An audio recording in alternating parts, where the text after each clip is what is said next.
સાબરકાંઠા જિલ્લામાં તમામ પાકનું 2,13,651 હેક્ટર જમીનમાં વાવેતર કરવામાં આવ્યું, જેમાં ચોમાસુ પાકમાં મગફળી, એરંડા, સોયાબીન સહિતના પાકનું મુખ્યત્વે વાવેતર થયું છે.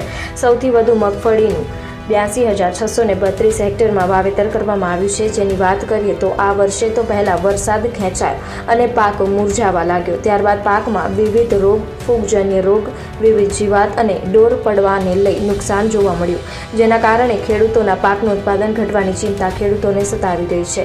એક તો ફુવારા પદ્ધતિ કે ટપક સિંચાઈ દ્વારા પાણી આપી પાકને બચાવવાનો પ્રયાસ કરી રહ્યા છે, તો સામે ફૂગજન્ય રોગનો ઉપદ્રવ થતાં મોંઘીદાટ વિવિધ દવાનો છંટકાવ કરી રહ્યા છે. ખેડૂતોના પાકની વાત કરીએ તો જે ખેડૂતોએ 30 થી 35 મણ ઉત્પાદનની આશા રાખી હતી, તે ખેડૂતોને માત્ર 20 થી 25 મણ જ ઉત્પાદન મળી શકે તેમ છે, જેથી ખેડૂત મૂંઝાયો છે. વાવેતર અને ખર્ચાની વાત કરીએ તો ખેડૂતોને મગફળીના 1 વીઘા પાક પાછળ 40,000 થી 45,000 રૂપિયાનો ખર્ચ થાય છે, જેમાં બિયારણ, ખાતર, દવાઓ, મજૂરી સહિતનો ખર્ચ થાય છે.